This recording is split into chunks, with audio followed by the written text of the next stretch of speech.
horse bits. For thousands of years, riders have communicated with horses by inserting a bit in the sensitive area of the animal's mouth and manipulating it to steer him in the desired direction. The first bits were made of rope, wood, and even bone. Over time, bits have become far more elaborate. With silver and gold embellishments, these Western-style bits are definitely an extravagance.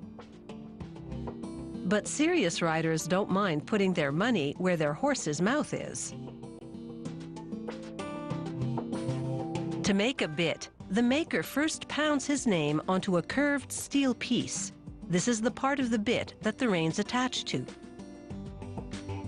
He stamps one letter at a time to make the lettering fit the curvature of this part. He aims a torch at the center of a steel bar to soften it so it can be bent entirely by hand.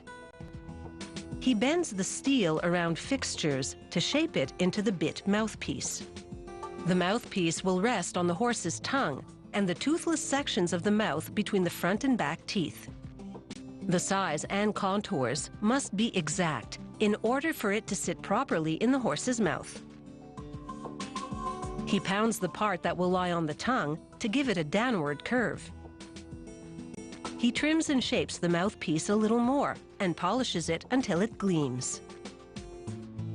He inserts steel balls in both ends and tack welds them to the mouthpiece. The balls are part of a hinge mechanism. He now permanently welds the balls to the mouthpiece. Next, he installs a copper roller on the mouthpiece. The roller will act as a kind of soother, providing an outlet for nervous tongue action. He sands the end of a curved steel rod to bevel the edge. It will be part of one of the bit's shanks.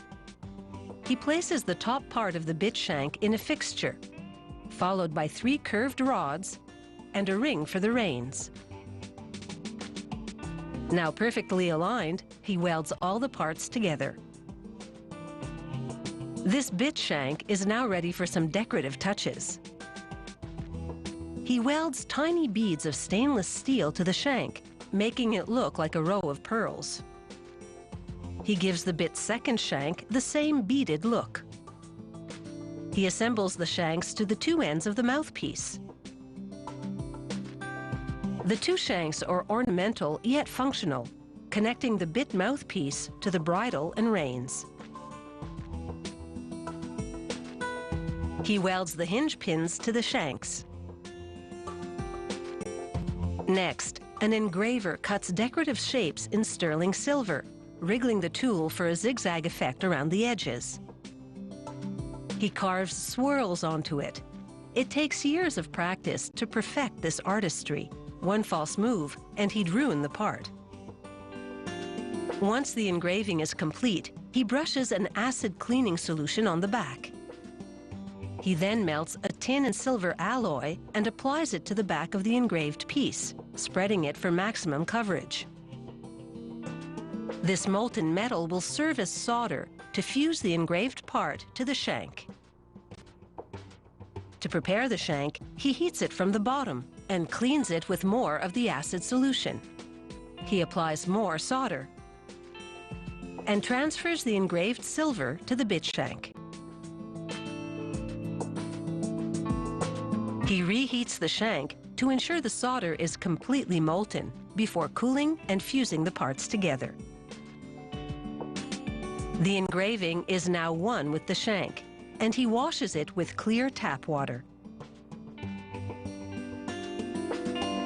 After he solders more engravings to the bit, he polishes the silver until it gleams.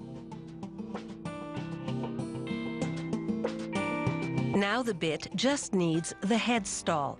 That's the leather harness that holds the bit in the horse's mouth. He slips the headstall tabs into rings on the bit shanks and screws the ends of each tab very tightly together. Crafted entirely by hand, it takes a couple of days to make one of these bits. After that, it's time to take it for a test trot.